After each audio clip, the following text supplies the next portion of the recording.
on the United States. And was what happened yesterday what you had in mind, Senator? Precisely. We talked about two kinds of attacks. One, the one that we all worry about, attack using weapons of mass destruction, nuclear, chemical, biological, and weapons of mass disruption, which is what we saw yesterday. And we essentially said that these are the #1 threats to this country today. And we laid out a whole series of things for Congress and the new administration to find ways to respond and to prevent and to prepare. Did anything happen after you turned in your report? Things are happening. Whether they're happening at a fast enough pace is hard to say. I don't think anything could have been done quickly enough to prevent today. But there are those in Congress who are proposing legislation to deal with the things that we talk about. And the Vice President is supposed to report in October as to what the administration's response will be to what we put forth. Yeah. Well, Secretary Christopher, the word today from President Bush and others was that, yes, this was a terrorist act, but it was also an act of war. Do you agree this was an act of war and should be seen by the United States as an act of war? Yes, I don't think there's any point, Jim, in quibbling over the word. It's an act of war, and it's a particularly ugly kind of war because the rules of war don't apply here. It's a long and difficult road ahead, very complex. I think we have to be calm and disciplined and very relentless about it, Jim. If it turns out that there's a Middle East connection, then I think we have to take very strong, decisive action. But when we do so, we have to understand that some of our erstwhile friends in the Middle East are likely to be very unhappy about it. I've had a lot of experience with Middle Eastern leaders who claim that there are some ugly people down on their border they just can't quite control, although they control the country completely. So I think we can expect some opposition. That kind of opposition may have economic consequences as well as military consequences. So we've got to be in for the long course. We have to stay the course, and for my money, we certainly shouldn't shrink from it in any way. But we shouldn't be lulled into any kind of immediate aftermath comments, immediate aftermath comments that the whole world is going to support whatever we do if we take action against somebody, right? Absolutely. There will be, in almost all great likelihood, if it's a Middle Eastern connection, there will be doubters and complainers about whatever we do, and that may have some real consequences. But my advice is we have to stand up to those consequences. You agree with that, Mr. Berger, that if anybody thinks this is going to be easy, forget it? Absolutely. The stakes in the fight against terrorism were raised to an entirely new level yesterday.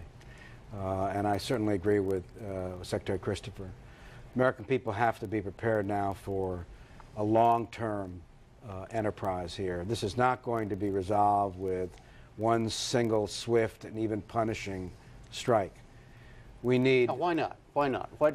Let's say that this group of terrorists is identified, and part of the identification reveals where they've been, where they are, what country has been supporting them. Why can't we just go in there and wipe them out? Because the objective here is not simply retaliation at this stage. The objective has to be a long-term effort by the international community to attack this terrorist network, and if not take it down, reduce it in substantial ways.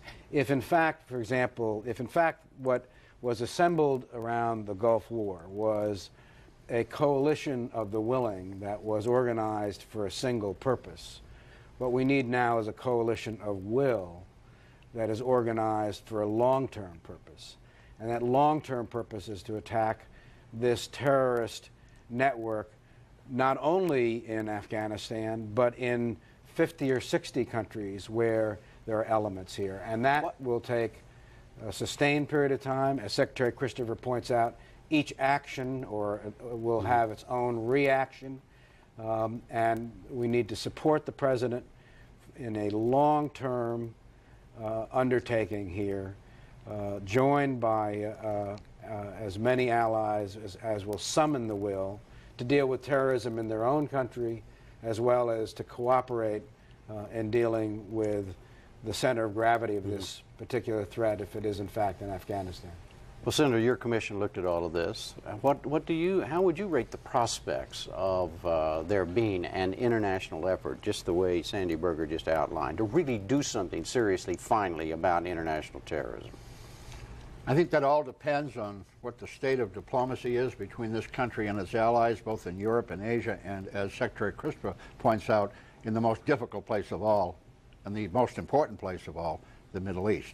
I think it'll be very difficult to get some of those Middle Eastern leaders, who I've had some limited experience with, to agree with massive American action against people they consider their friends for a number of reasons.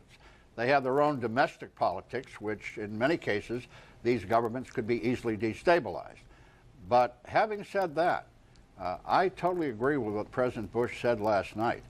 I think we have to identify the particular perpetrators of this act and those who harbor them and make them pay a very severe price for what they did. However, as Sandy Berger has said, this is only the first step.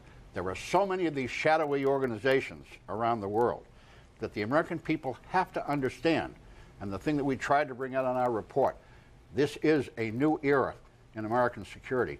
This is not the first or the last act of terrorism against the United States. It's the most horrendous. But we have to be prepared for other things, which is why we hope that the government will do more to prepare for response and prevention.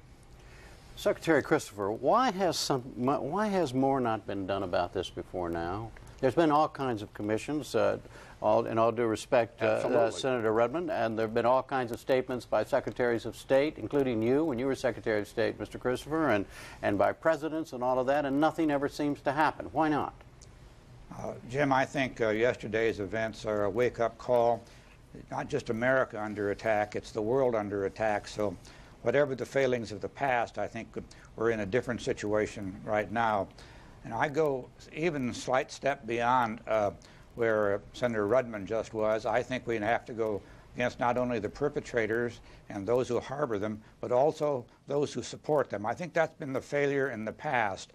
We've seen bombings where we, I think, have tried to get the perpetrators, but we have fallen shy of going after those who supported them or probably supported them. And I don't think we can do that in this situation.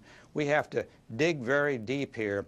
I think the Osama bin Laden solution is too glib, too simplistic for me. This particular enterprise was so sophisticated that it's hard for me to believe that there wasn't some larger organization like a nation state behind it. And so we shouldn't accept any easy solutions to this particular problem. Mr. Berger, you had to deal with Osama bin Laden when you were National Security Advisor, or deal with the ramifications of what he allegedly did. You agree with Secretary Christopher that it's too glib to say, okay, we'll get him, put him out of business, that's the end of this? Well, we can't reach any conclusion at this point, as the President has said. I know. But okay. I don't, there is obviously always the potential here that there was some state behind this. But I also don't think we ought to underestimate the sophistication and global reach of bin Laden and his operation. Give us a feel for that, based on what you discovered when you were there. He operates in 60 countries. 60 countries? There are 5,000 to 10,000 operatives who have been through his training camps. They've obviously now learned to operate, in a sense, under the radar screen of our intelligence. I mean, in a way, it's a sophistication by being more primitive, by not using some of the communication techniques that we can easily detect. And we saw a multiple attack in Africa. This is qualitatively at our embassies. This is qualitatively different. My point earlier, though, Jim, is that this is not going to. It may go beyond a single organization, but that's, I suspect, going to be a part of this. And Afghanistan, if that is what in part we're talking about, is a long way from nowhere. It's 1,000 miles from the nearest body of water. It's got Iran on one side, Pakistan on another side, Russia on another side, and Tajikistan on another side. Cruise missiles are not rifles. The last army that went into Afghanistan was the Soviet Union, who lost.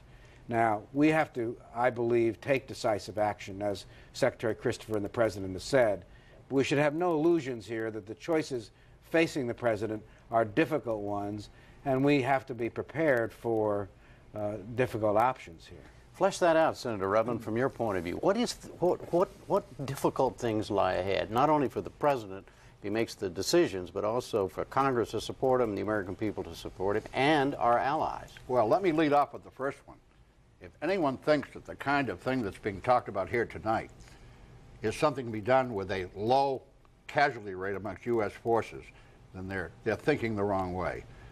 As someone who has served in combat myself, I will tell you, if we want to undergo an operation to severely limit not only Osama bin Laden, if he turns out to be culpable, but other organizations that are clearly identifiable and well known to Sandy Berger and the U.S. intelligence community, it's going to take a huge American effort involving many people and a great deal of risk. I believe that if you're going to move against some of these terrorist organizations, you're talking about several wings of aircraft, substantial naval presence, and possibly ground troops.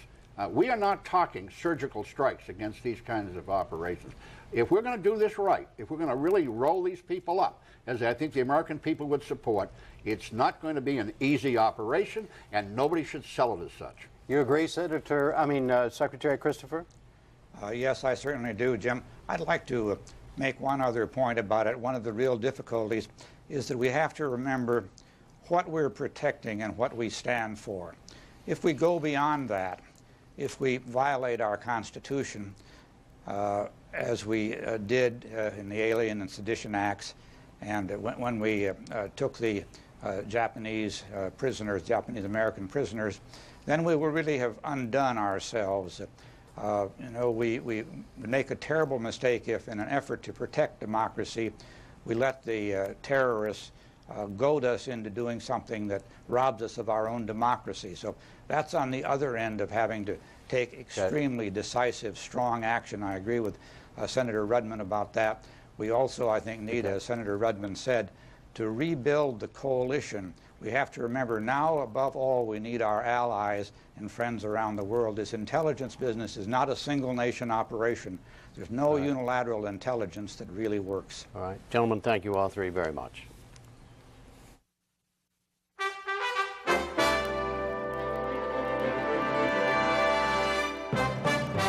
There will be special editions of Washington Week and Bill Moyers later tonight on most of these PBS stations, and we'll see you online and again here tomorrow evening with our continuing coverage of the New York and Washington attacks. I'm Jim Lara. Thank you and good night.